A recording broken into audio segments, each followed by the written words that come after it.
Ninja Blade is a poor man's God of War combined with a poor man's Ninja Gaiden 2, but unfortunately Microsoft decided to charge full price for this game. You play as a ninja, Ken, who has to fight an outbreak of parasitic monsters. There's not a whole lot of depth here. The story itself isn't going to win any Oscars, but it overall kind of makes sense in an over-the-top anime sort of way. The story can be a bit fractured as you're moving through from one plot point to the next, but by the end of the game you'll have an overall sense of exactly what's going on, which is more than most games can say. The problem with Ninja Blade's visuals is that everything is kind of generic, and what isn't generic is just flat out bad. All the enemies look like something you've seen before in another game, all of the environments seem sort of repetitive and drab. There's just kind of a been there, done that feel to the game.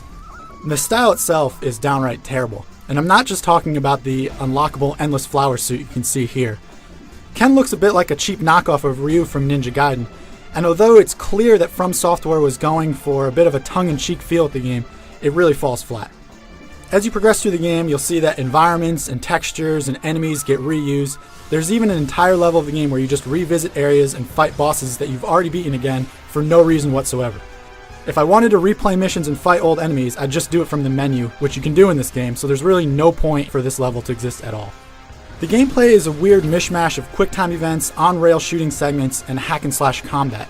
It's clear that From Software was looking to mix up the gameplay and make sure that nothing grew too stale, but in the end it just feels like you're constantly jumping between different styles of gameplay and you can never really get into a groove.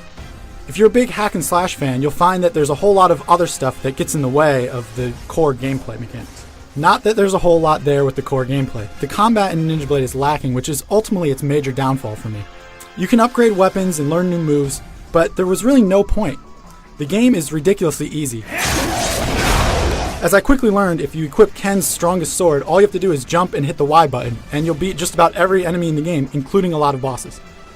That's because the enemy AI in Ninja Blade is really bad. Most of the enemies will just stand there and shoot at you, or slowly walk towards you and attack, and all of the boss enemies just follow patterns. None of it really feels like you have any interaction with the enemies on screen. And that's not even getting into some of the obnoxious sequences in Ninja Blade. There are sections where you'll just blindly run towards the camera and have to jump over pits that you can't even see coming. And there are repetitive boss fights where the entire layout is tedious, which it seems like only exists to extend the length of the game. And then there's the Ninja Vision move, which just looks awful. If you're going to play Ninja Blade, it's for the awesome Todome finishing moves. Although each level is a little bit tedious to get through and the boss fights themselves aren't anything special, killing the bosses is fun.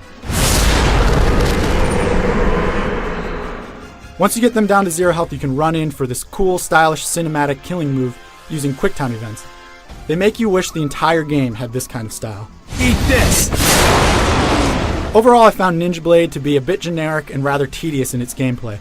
It's not broken, and if you are really scrounging for a game to play this spring, it is passable and you can get through it and have a little bit of fun with it. The biggest challenge for me was overcoming the tedium to get to the end of each level where I had the big payoff.